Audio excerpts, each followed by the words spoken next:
wabarakatuh. Kembali lagi di channel Fiksi Cerita Horor. Untuk kisah kali ini ada sebuah cerita dari tulisannya Aulia Sari. Sebuah kisah yang berjudul Hantu Kecil di Rumah Tua. Dan untuk seperti apa kisahnya? Mari kita masuk ke ceritanya.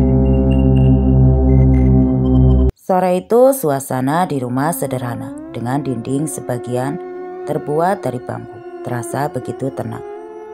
Sesekali suara ayam terdengar dari halaman belakang. Angin bertiup kencang membawa udara dingin masuk ke dalam rumah melalui dinding bambu yang sebagian sudah berlubang karena dimakan usia. Irma, seorang wanita berusia 30 tahun, masuk ke dalam rumah sambil membawa kantong plastik hitam di tangannya. "Silpi, nak." Suara Irma memecah sunyi sore itu. Ia berdiri di ambang pintu rumah, memegang kantong yang masih setengah terbuka. "Silpi, lihat apa yang ibu bawa untukmu." Biasanya setiap Irma pulang dari pasar, Silpi, putri semata wayangnya, akan berlari menyambutnya. Tangan mungilnya merebut kantong plastik, mencari jajanan kesukaannya, permen coklat dan roti sobek. Tapi kali ini tidak ada suara langkah kecil, tidak ada tawa Silpi. "Nak, kamu di mana?" Irma meletakkan kantong di meja. Matanya menelusuri ruang tamu yang berantakan. Boneka beruang kecil tergeletak di lantai. Pintu kamar Silpi terbuka. Kipas masih berputar pelan, namun ranjang kosong. "Silpi," nada suaranya mulai berubah. "Selalu saja seperti ini. Setiap main gak pernah dibersihkan lagi." Irma melangkah cepat ke dapur, lalu ke halaman belakang. Tidak ada tanda-tanda anak itu. Ia bahkan memanggil ke kebun belakang, tempat Silpi biasa bermain tanah. Sunyi, hanya angin yang berdesir melewati rumpun pisang. "Silpi kemana ya? Gak biasanya dia keluar rumah sendirian. Apa jangan-jangan..." Belum sempat Irma melanjutkan ucapannya, terdengar suara motor berhenti di depan rumah. Angga, suaminya, turun dengan jaket penuh noda oli. Ia tampak santai, bahkan sampai bersiul kecil sebelum membuka pagar. "Mas, kamu dari mana? Badanmu kotor banget." Irma memperhatikan suaminya dengan tatapan jijik. "Aku baru dari bengkel, biasa ganti oli motor." Angga segera memarkirkan motornya di halaman rumah. "Kamu kok tumben jam segini udah pulang?" "Iya, hari ini pasar nggak seberapa rame." "Oh iya mas." Irma mendekat cepat. "Kamu lihat Silpi nggak? Dari tadi gak ada di rumah."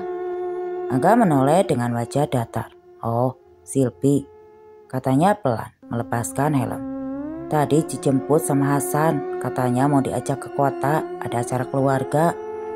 Irma mematuk. "Mas Hasan? Mas Hasan mantan suamiku." "Iya, dia datang tadi pagi waktu aku mau jualan di pasar. Aku sempat gak ngizinin, cuma katanya cuma sebentar, 2 hari saja." Irma berkerut. "Tapi biasanya dia kasih kabar dulu, gak pernah tiba-tiba begini." Angga mengangkat bahu, membuka pintu rumah. "Mungkin dia buru-buru, lagian kenapa sih? Itu ayah kandungnya sendiri kan?" "Tapi sudah dik," potong Angga, menaruh kunci motor di meja. "Jangan khawatir dulu, daripada kamu kayak begini, lebih baik buatkan aku makanan, perutku sudah lapar." Irma tidak menjawab, ia hanya mengangguk pelan dan segera berjalan ke arah dapur, meninggalkan Angga di ruang tamu. Sebelum menikah dengan Angga, pria berusia 34 tahun, Irma pernah menjalani rumah tangga dengan Hasan, seorang pria dari kota yang bekerja sebagai seorang security di sebuah perusahaan yang ada di kota. Namun karena keegoisan sifat keras kepala keduanya, pernikahan itu akhirnya kandas di tengah jalan. Akan tetapi, perceraian mereka tidak lantas membuat Hasan melepaskan tanggung jawabnya kepada Silpi, putri sematawayang mereka. 1 tahun berlalu, Irma yang saat itu masih berusia 29 tahun akhirnya dipersunting oleh Angga, seorang mandor proyek di desa sebelah. Angga memiliki sifat yang sangat lembut dan bertanggung jawab, tidak hanya kepada Irma, tapi juga kepada Silpi, anak sambungnya. Kesibukan Irma dan Angga membuat keduanya sering meninggalkan Silpi yang berusia 7 tahun di rumah seorang diri. Terkadang Silpi dititipkan kepada Bu Tuti, tetangga mereka.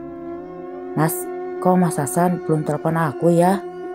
tanya Irma saat mereka baru selesai menikmati makan malam.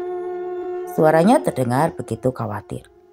"Aku khawatir terjadi sesuatu sama Silpi." "Aku juga gak tahu, Dek.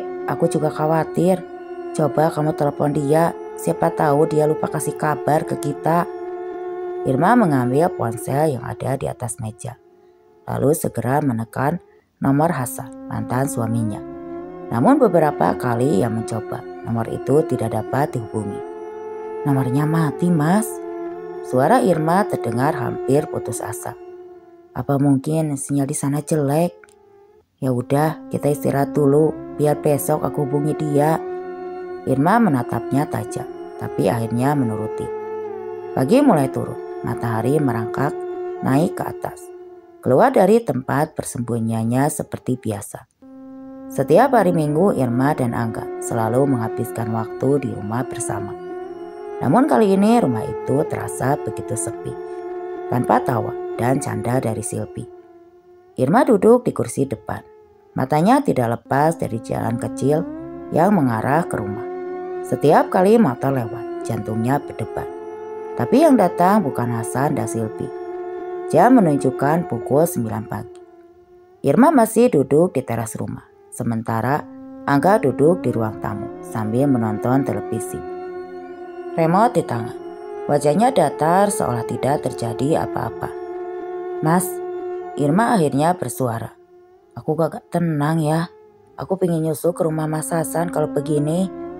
Angga mematikan TV. "Nyusul? Jauh, Dek. Lagian kita ke sana mau naik apa? Motorku kan gak ada surat-suratnya. Yang ada nanti kita malah ditilang polisi. Tapi aku sudah." "Kamu jangan panik, anak itu aman sama bapaknya. Lagian ini juga masih sehari. Kamu kayak yang gak percaya saja sama Hasan. Dia kan rajin ibadah. Masa iya gak mau jagain anaknya?" Irma terdiam. Apa yang dikatakan Angga memang ada benarnya. Hasan bukanlah pria kejam atau kasar. Bahkan saat mereka bersama, pria itu tidak pernah sekalipun menyakiti atau memukuli Irma. Perceraian yang terjadi di antara mereka murni karena perbedaan pendapat dan sifat keras kepala yang mereka miliki. Malam turun begitu cepat, suasana desa terasa begitu sepi. Hanya terdengar sesekali gonggongan anjing dari ujung jalan. Angga sudah tidur di dalam kamar, sementara Irma masih terjaga di sampingnya. Entah kenapa udara malam itu terasa lebih dingin dari biasanya. Ia menarik selimut, tapi bulu kuduknya tetap berdiri. "Silpi," Irma berbisik lirih, seolah berharap nama itu memanggil balik. "Kamu di mana, Nak?" Tap, tap. Mas Angga, kayaknya di luar ada tamu." Angga membuka mata separuh, wajahnya kesal. "Ada apa sih, Dek? Aku dengar suara orang ketuk pintu di luar. Siapa tahu itu Mas Hasan dan Silpi." "Mana mungkin mereka datang malam-malam begini, Dek?" Gumamnya malas, menarik selimut. "Udah tidur, jangan kebanyakan pikiran. Besok kita ke rumah Hasan. Puas kan?" "Tapi Mas," Irma ingin menegur lagi. Tapi melihat wajah Angga yang mulai tegang, ia memilih diam. Namun pikirannya berputar tanpa henti. Perlahan Irma mulai menyibakkan selimut yang membungkus tubuhnya. Kakinya terasa dingin saat menyentuh lantai keramik. Suara engsel bergeser saat pintu perlahan dibuka. Langkah Irma berjalan pelan menyusuri lorong rumah ke ruang tamu. Keringat dingin membasahi keningnya, padahal udara malam itu terasa begitu dingin. Tok, tok, tok. Suara ketukan pintu kembali terdengar dengan gerakan ragu. Irma mulai membuka pintu rumah. Udara dingin malam langsung memeluk tubuhnya. Di luar rumah tidak ada siapa-siapa. Hanya halaman gelap yang terlihat di kejauhan. Gak ada siapa-siapa. Apa aku salah dengar ya?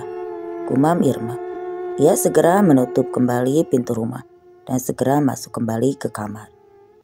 Malam itu Irma tidak dapat tidur. Ia merasa khawatir dengan keadaan Silpi putrinya. Pagi tiba begitu cepat. Matahari merangkak naik. Sinar kuning terasa hangat saat menyentuh kulit. Irma belum juga tidur. Ia duduk di tepi ranjang, menatap pintu yang sedikit terbuka. Rumah itu kini terasa benar-benar sepi sejak Silpi ke kota bersama Hasan beberapa hari yang lalu.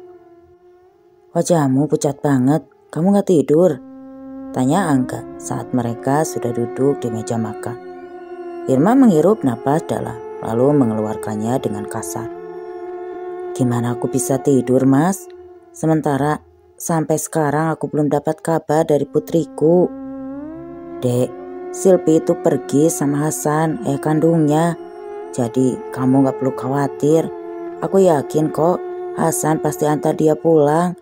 Atau dia janji sama aku akan mengantar Silpi 3 hari lagi." "Ya wis lah, terserah kamu," jawab Angga. Ia langsung berdiri dari tempat duduknya. "Aku berangkat ke proyek dulu, kamu ke pasar sendiri ya. Aku gak bisa antar, soalnya pagi ini ada pertemuan dengan orang kantor."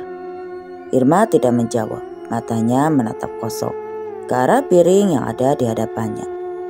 Pagi itu dengan wajah pucat, Irma berjalan ke arah pasar sambil membawa keranjang berisi bahan untuk jualan rujak cikur.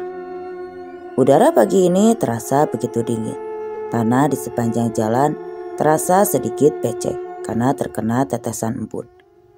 Saat di tengah jalan, tiba-tiba salah satu tetangganya memanggil Irma. "Mbak Irma." Suara nyaring itu membuat Irma yang sedang berjalan langsung berhenti dan menoleh cepat. "Bu Tuti." Salah satu tetangganya berdiri di pagar rumah. "Mau jualan, Mbak?" "Enggak, Bu. Bu Tuti mau beli," ucap Irma sambil menunjukkan bahan jualannya. "Hari ini cikurnya gede-gede loh, Bu.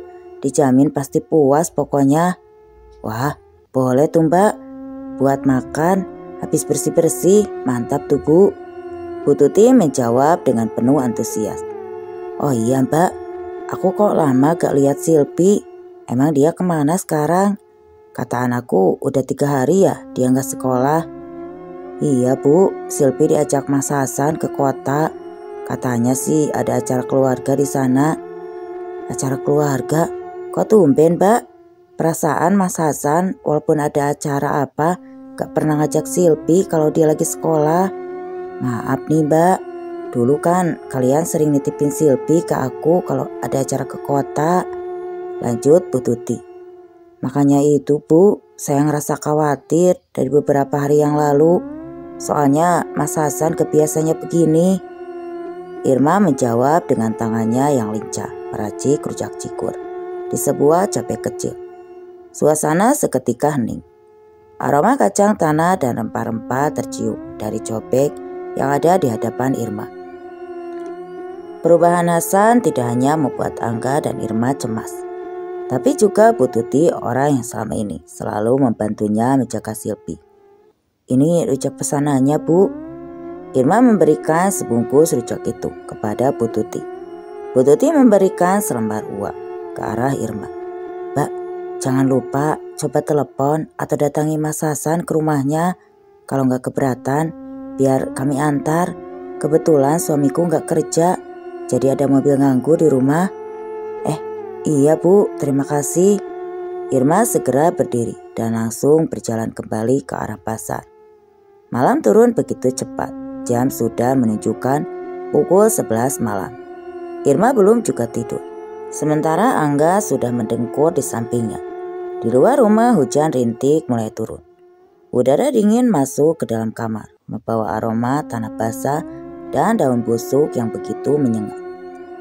Tiba-tiba terdengar suara klik, klik, klik dari kamar Silpi seperti mainan yang diputar. Irma menegakkan badan. Ia tahu suara itu musik dari kotak mainan Silpi yang biasanya diputar sebelum tidur. "Mas," panggil Irma pelan, tapi Angga tidak bergerak. Dengan langkah ragu Irma menuju kamar Silpi. Suara derit panjang terdengar saat pintu kamar Silpi terbuka. Udara pengap langsung menyerang wajah Irma. Ia menyalakan lampu kamar itu tampak rapi. Tapi di atas meja kecil, di samping ranjang, kotak musik berputar sendiri. Lagu lembutnya terdengar nyaring di tengah keheningan. Irma mendekat pelan, mematikan alat itu. Namun saat ia berbalik, boneka beruang di atas ranjang jatuh sendiri ke lantai. Duk! Irma tersentak, jantungnya berdetak cepat. Ia menunduk memungut boneka itu, dingin dan basah di bagian bawahnya, seperti baru dicuci air. Irma menatap lantai, ada jejak kecil basah seperti tapak kaki anak berjalan dari arah pintu kamar mandi menuju ranjang. Irma menggigit bibir, menahan jerit. Tangannya gemetar hebat. "Silpi," bisiknya lirih. Tidak ada jawaban. Hanya bunyi air menetes dari kamar mandi. Irma membuka pintu dengan cepat. Kamar mandi kosong, tapi udara di dalam terasa sangat dingin dari lantai. Air merembes keluar dan samar-samar. Aroma amis menusuk hidung. Irma mundur menutup hidung. Bau apa ini? Apa jangan-jangan ada saluran mampet? Irma buru-buru menutup pintu kamar mandi. Ia menatap beberapa saat ke arah pintu kamar mandi yang kini tertutup. Namun ia sempat melihat sesuatu sebelum pintu itu benar-benar menutup. Seperti bayangan kecil berdiri di sudut ruangan. Rambutnya menutupi wajah. Gaun putihnya meneteskan air. Keesokan harinya, Irma memutuskan untuk menceritakan apa yang dia alami kepada Angga, suaminya. "Mas, kalau kamu libur, tolong bongkarin lantai kamar mandi ya." Suara Irma terdengar pelan, memecah sunyi di meja makan.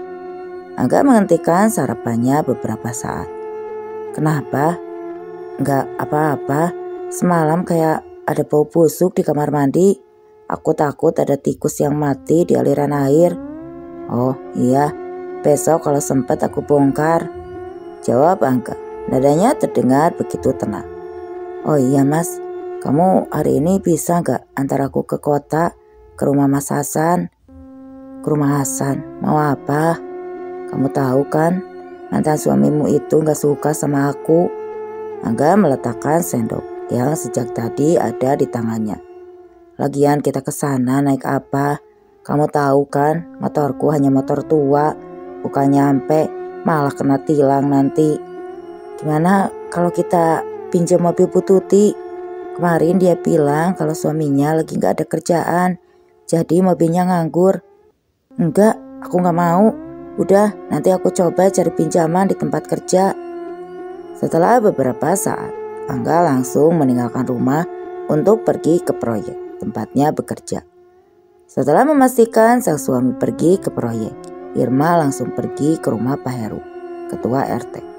Wajahnya pucat, matanya sembab. "Pak, saya mohon bantu saya cari Silpi. Saya yakin ada yang gak beres. Selama ini Mas Hasan gak pernah bawa anak saya sejauh ini. Apalagi beberapa hari ini ponselnya gak bisa dihubungi." "Tenang dulu Pak Irma. Apa Pak Irma yakin kalau Silpi ada bersama ayahnya?" tanya Pak Heru. "Soalnya setahu saya Mas Hasan gak pernah membahas Silpi sampai selama ini. Saya juga gak tahu sih Pak. Cuma Mas Angga bilang Silpi dijemput sama Mas Hasan. Dia bilang ada acara keluarga di kota. Tapi sampai sekarang dia belum juga pulang." Heru mengangguk. Ia lalu memanggil dua warga untuk ikut. Mereka berencana menemani Irma ke rumah Hasan di kota. Akan tetapi sampai di sana, rumah itu kosong. Pintu digembok dari luar. Halaman dipenuhi rumput liar. "Mas Hasan dan istrinya sudah pindah Bu Irma. Bulan lalu dia kabarnya kerja di Kalimantan." "Lalu Silpi apa dia ikut?" "Silpi kayaknya enggak Mbak. Kan udah beberapa bulan ini dia gak kesini. Bahkan saat ayahnya pindah, dia juga gak datang." Irma nyaris pingsan mendengar itu. "Tapi Mas Angga bilang Mas Hasan yang jemput Silpi Pak RT." Pak RT memandang dengan raut wajah bingung. "Berarti siapa yang bawa anak ibu?" Pertanyaan itu menggema di kepala Irma, membuatnya ingin menjerit. Malamnya ia duduk sendiri di ruang tamu. Hujan turun lagi. Petir sesekali menyambar, membuat bayangan menari di dinding. Ia berbisik lirih, hampir seperti berdoa. Silpi, kalau kamu dengar ibu, kasih tahu ibu kamu di mana, nak.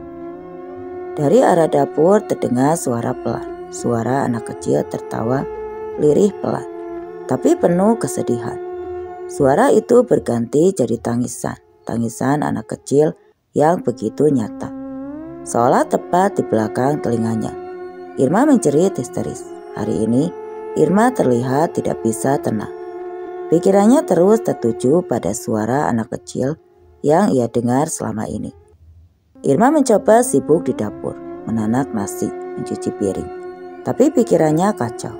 Setiap kali ia memejamkan mata, terbayang anak kecil duduk di atap rumahnya di tengah hujan. Malam itu saat makan malam, akhirnya Irma bicara. Mas, kamu belum cek kamar mandi kita? Angga menatapnya datar. Belum, aku masih gak sempat. Emang baunya parah banget ya, sampai mengganggu gitu. Iya, malah beberapa kali aku lihat ada belatung di samping bak mandi. Itu hanya perasaanmu saja. Selama ini aku biasa saja, jawab Angga sambil terus menikmati makanannya. Irma menggeleng lemah. Enggak mas, aku yakin aku sendiri yang bersihin belatungnya. Angga meletakkan sendok di atas piring dengan sedikit kasar. Ya besok aku bongkar, bawel kamu ini. Angga segera meninggalkan meja makan dan langsung masuk ke kamar tanpa mempedulikan perasaan istrinya. Jam sudah menunjukkan tengah malam. Hujan kembali turun. Irma yang baru saja membuka mata terkejut melihat Angga masuk ke rumah dalam keadaan wajah panik dan ketakutan. Mas, dari mana? Muka kamu kok pucat banget? Kamu kenapa? Apa kamu sakit? Aku dari kamar mandi. Aku gak apa-apa kok. Udah, kita tidur lagi. Angga langsung menjatuhkan tubuhnya ke atas ranjang. Tubuhnya membalik, membelakangi Irma yang masih duduk di sampingnya. Kamu yakin, Mas? Angga tidak menjawab. Ia memejamkan mata seolah menghindari pertanyaan dari Irma. Waktu berlalu dengan cepat.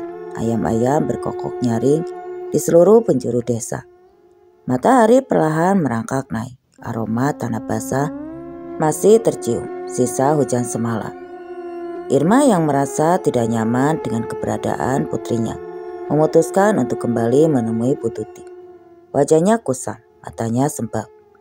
Bu Tuti, kalau saya mau lapor polisi soal Silpi, kira-kira gimana? Bu Tuti menatap terkejut. Loh, Mbak pikir anak Mbak kenapa? Aku gak tahu Bu, tapi aku yakin ada yang disembunyikan Mas Hasan.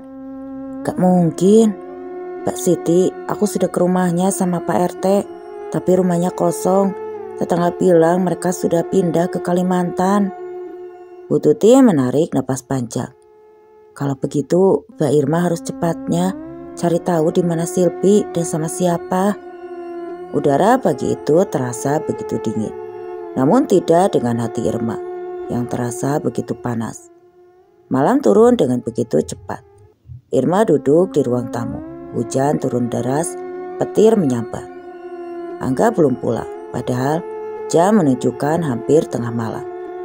Tiba-tiba terdengar suara dari dapur, seperti ember jatuh.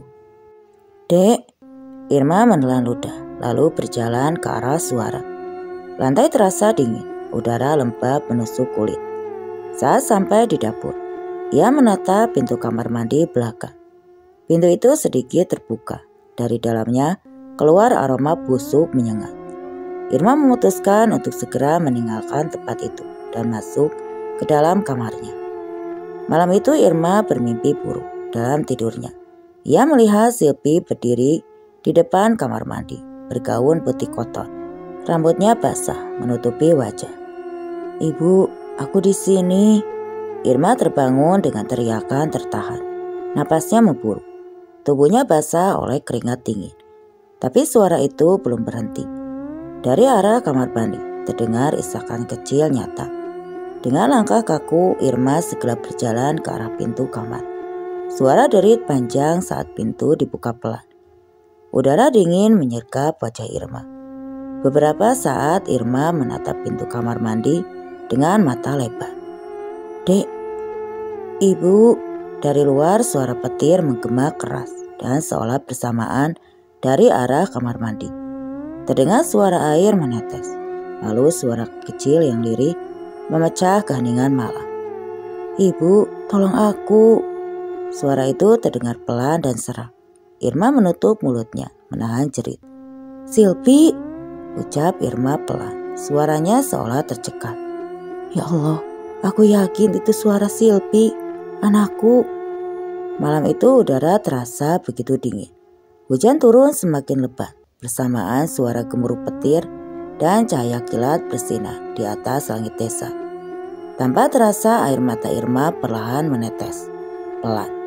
Ingatan tentang kebersamaannya dengan Silpi perlahan kembali tergambar di dalam pikirannya. Pagi turun dengan begitu cepat, cahaya matahari bersinar terang. 2 hari ini Angga belum juga pulang ke rumah. Irma yang penasaran dengan aroma busuk di kamar mandi menggunakan kesempatan itu untuk menemui Pak RT di rumahnya. "Pak RT, saya minta tolong bantu saya gali kamar mandi." "Kenapa Pak Irma? Apa ada yang salah dengan kamar mandi Pak Irma?" tanya Pak RT.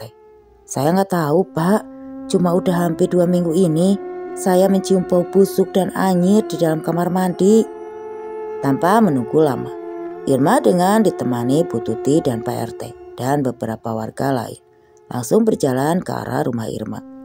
Beberapa saat mereka sudah berdiri di depan pintu kamar mandi yang ada di rumah Irma. Pintu didorong pelan, suara engsel berderit. Saat pintu dibuka, aroma busuk bercampur anyir darah tercium dari dalam kamar mandi. Udara lembab menampar beberapa wajah orang yang ada di tempat itu. "Mbak Irma, ini baunya, astagfirullah, menyengat banget." Pak RT menutup hidung dengan kain sarungnya. Wajahnya pucat, matanya berair karena bau busuk yang menyengat dari kamar mandi. Irma berdiri di depan pintu, tubuhnya gemetar. "Saya juga nggak tahu Pak, dari kemarin saya pikir cuma bangkai tikus, tapi makin hari makin parah." Beberapa warga yang ada di tempat itu juga langsung menutup hidung dengan tangannya. 2 pemuda yang berdiri di samping Pak RT sudah membawa lingis dan sekop. "Coba kita lihat ya, bau kayak gini gak wajar. Bisa jadi ada sesuatu di bawah lantai." Irma hanya mengangguk pelan, jantungnya berdegup cepat. Ia melirik jam dinding. Angga belum pulang dari bengkel. Bagus, pikirnya. Aku harus tahu sebelum dia datang. Sore itu udara lembab, awan tebal menggantung di langit. Di dalam rumah aroma busuk seperti menyelimuti setiap sudut ruangan. Salah satu warga mulai menghancurkan plester di sekitar bak mandi. Suara kerak terdengar, debu semen berterbangan. "Pak, hati-hati!" teriak Irma menahan napas karena bau yang semakin tajam. Dari jalan letaknya keluar cairan kehitaman kental seperti lumpur bercampur darah. Belatung puting menggeliat di atasnya. Bu Tuti menjerit kecil. "Ya Allah, itu apaan?" Pak Rohim mengibaskan tangan di depan hidung. "Ini bukan bangkai tikus, Bu. Ini kayak..." Ia tidak melanjutkan. Ia tahu aroma itu. Aroma daging busuk manusia. Irma menahan air mata. "Terusin Pak, tolong terusin. Saya harus tahu." Pak RT menatapnya ragu. "Bu, kalau ini urusan mayat, kita harus lapor polisi dulu." "Tolong gali saja dulu Pak, saya yang tanggung jawab." Satu persatu ubin diangkat, semakin dalam. Mereka menggali, bau busuk hingga membuat beberapa warga muntah di pojokan. "Ya Allah, ya Robi." Pak Rohim memegang dada. "Ini parah banget." Dari lubang yang terbuka mulai tampak sesuatu berwarna keabu-abuan, seperti kain yang sudah menyatu dengan tanah dan lumpur. Salah satu pemuda menyalakan senter. "Pak, itu kayak kain baju anak-anak ya?" Irma mendekat dengan langkah gontai. "Apa?" Pemuda itu menunjuk ujung kain lusuh berwarna putih dengan motif bunga kecil. Irma langsung menjerit. "Itu baju Silpi!" Suara tangisan menggema di kamar mandi sempit itu. "Bu, sabar Bu." Pak RT mencoba menahan Irma yang hampir pingsan. "Kita gali pelan-pelan ya, jangan dipegang dulu." Beberapa menit kemudian, setelah tanah diangkat sekitar setengah meter, bau semakin menusuk, campuran busuk amis dan tanah yang lembab. Dari balik gumpalan tanah, muncul sesuatu yang membuat semua orang membeku. Sebuah tangan kecil kaku, pucat, jarinya tinggal tulang, masih mengenakan gelang merah muda yang sudah berkarat. Bu Tuti menjerit terhuyung ke belakang. "Astagfirullah, astagfirullah." Pak RT menatap Irma dengan wajah tegang. "Bu Irma, saya minta izin, kita lapor polisi sekarang juga. Ini jelas bukan bangkai hewan."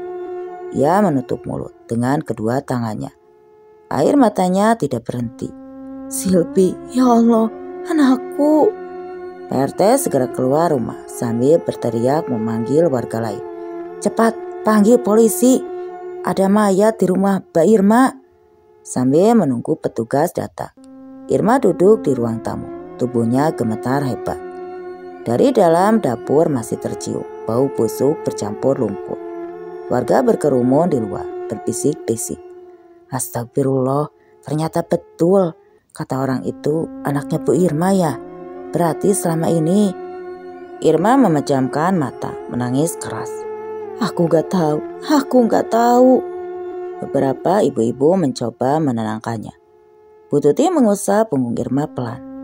"Sabar Bu, kalau betul itu Silpi, semoga arwahnya tenang. Yang penting kebenaran sudah terlihat." Irma menggeleng. "Aku cuma pingin tahu siapa yang tega." Setengah jam kemudian, 2 mobil polisi datang. Petugas langsung memasang garis kuning di sekitar kamar mandi. Seorang polisi mendekat, berbicara tegas. "Kami minta semua warga menjauh. Proses evakuasi segera dimulai." Irma berdiri di dekat pintu.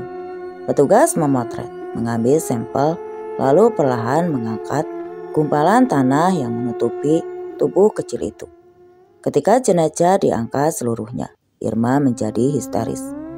Tubuh kecil itu terbungkus selimut anak-anak bergambar kelinci yang dulu biasa digunakan Silpi untuk tidur. Bajunya sama persis seperti yang ia pakaikan malam terakhir sebelum gadis kecil itu menghilang. Salah satu petugas menatap Irma. "Bu, tolong tenang, kami akan melakukan identifikasi." Irma hanya terisak.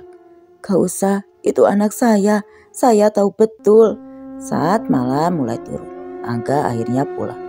Ia terkejut melihat rumahnya dikerumuni warga dan garis polisi di mana-mana. "Ada apa ini?" tanyanya dengan suara tinggi. Pak RT menatapnya dingin. "Mas Angga, kita baru saja nemuin sesuatu di bawah bak mandi, jenazah anak kecil." Wajah Angga mendadak pucat. "Apa? Siapa?" Irma melangkah maju, wajahnya basah oleh air mata. "Kamu tahu siapa, Mas?" Angga menatap Irma dengan mata merah. "Kamu ngomong apa, Dik?" Irma menuding ke arah kamar mandi. "Silpi anakku, ada di sana, dia di sana." Semua mata tertuju pada Angga. Suara gumaman warga mulai terdengar. "Jadi betul dugaan orang, selama ini dia yang bunuh." Angga bergetar, tapi mencoba menahan diri. "Kamu gila, Dik, aku gak tahu apa-apa." Irma menatapnya dengan penuh amarah dan luka. "Kamu bilang Mas Hasan jemput dia, tapi aku udah ke rumah Mas Hasan. Dia gak pernah datang ke sini, gak pernah jemput Silpi. Bahkan keluarga mereka sudah pindah beberapa bulan lalu di Kalimantan. Kenapa kamu bohong?" Angga menelan ludah, wajahnya mulai berkeringat. "Aku cuma takut kamu marah. Waktu tahu Silpi pergi sendiri.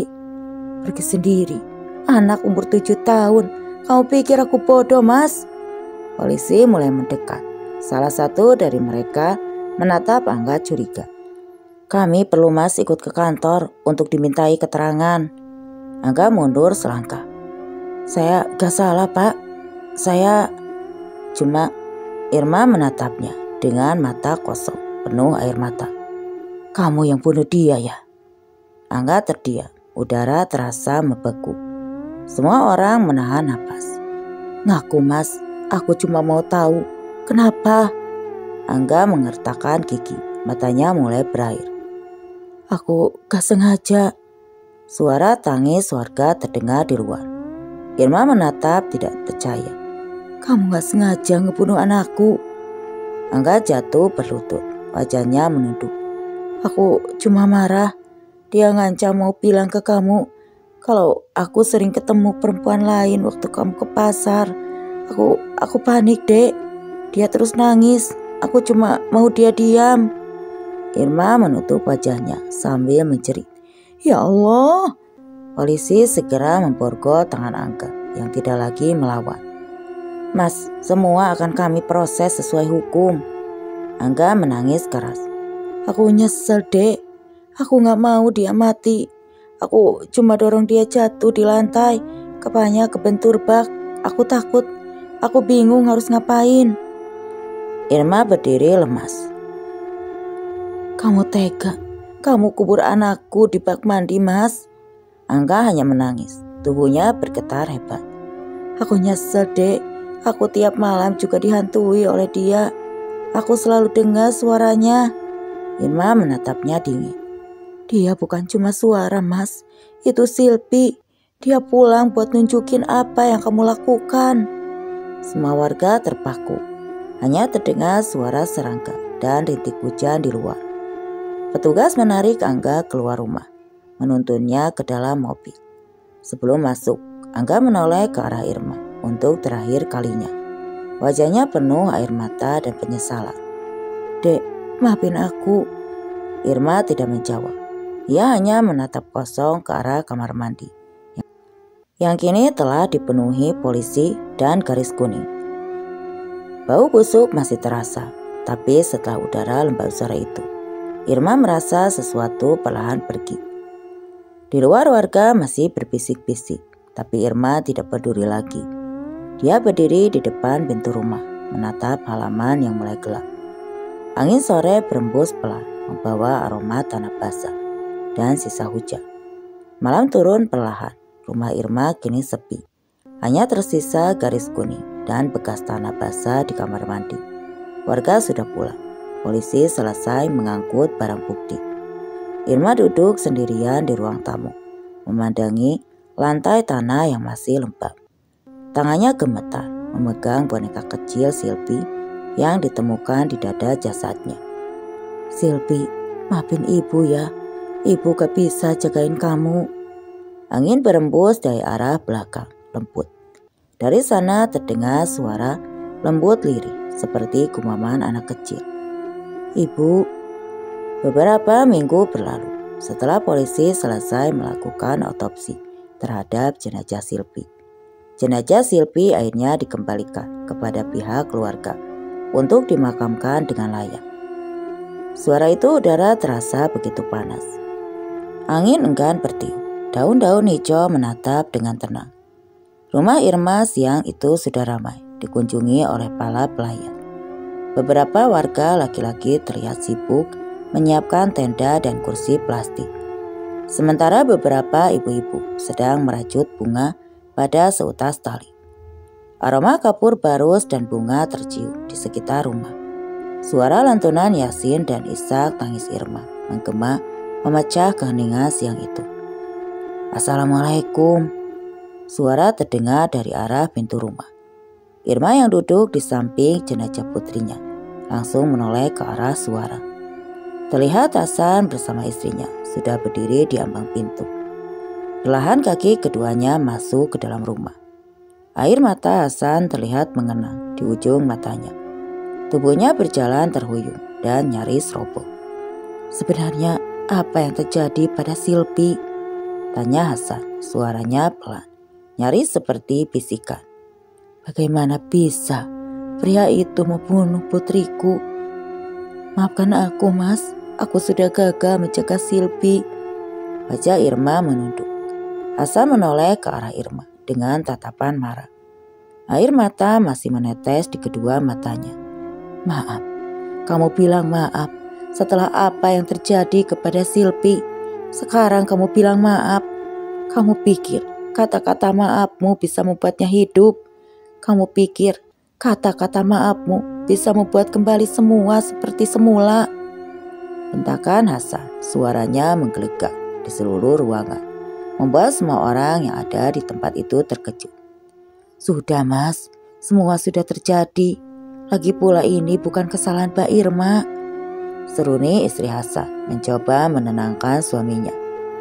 Ini memang bukan kesalahan Irma, tapi karena keegoisannya dan kebodohannya akan cinta. Putriku harus menjadi korban kebiadaban bapak tirinya sendiri. Irma tidak menjawab.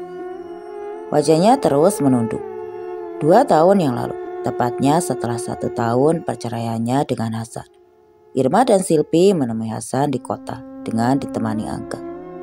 Kedatangan mereka selain untuk berkunjung, juga untuk memberitahu rencana pernikahan Irma dan Angga. Namun hal itu tidak disambut baik oleh Hasan. Pria yang pernah hampir 5 tahun menikah dengan Irma langsung mengajak mantan istrinya ke belakang rumah. Hasan meminta Irma untuk mengurungkan niatnya menikah dengan Angga. Pasalnya beberapa orang pernah mengatakan jika Angga bukan laki-laki yang baik. Dia sering terlihat jalan dengan banyak perempuan di desa sebelah. Namun nasihat itu ditepis oleh Irma. Irma merasa jika Hasan hanya ingin merusak kebahagiaannya saja. Karena sampai saat itu Hasan juga belum mendapat penggantinya. Hasan yang merasa percuma akhirnya membiarkan pernikahan itu terjadi. Sampai akhirnya apa yang dia takutkan benar-benar terjadi. Silpi, putri kesayangannya, kini akhirnya tewas di tangan ayah tirinya sendiri. Maaf Mbak, Mas, makam untuk menguburkan jenazah Silpi sudah siap. Apa mau dikuburkan sekarang atau nanti? Tanya salah seorang warga. Kuburkan saja sekarang, lebih cepat akan lebih baik. Hasan berdiri di tempat duduknya. Matanya masih terlihat sembab. 1 jam berlalu, proses pemakaman Silpi akhirnya selesai. Beberapa warga sudah mulai meninggalkan area pemakaman, termasuk Irma dan Hasan. Malam itu udara di sekitar desa terasa begitu dingin. Langit malam terlihat cerah, ribuan bintang bertaburan di atas langit. Irma yang kini tinggal seorang diri, terlihat duduk di teras rumahnya. Matanya menatap kosong ke arah halaman gelap yang ada di hadapannya. Sesekali tangannya mengusap air mata yang menetes pelan. Di kejauhan ia melihat sosok anak kecil yang sedang berdiri menatap ke arahnya. Irma berusaha memejamkan matanya, memastikan apa yang dia lihat. Silpi, putri semata wayangnya, berdiri tepat di hadapannya.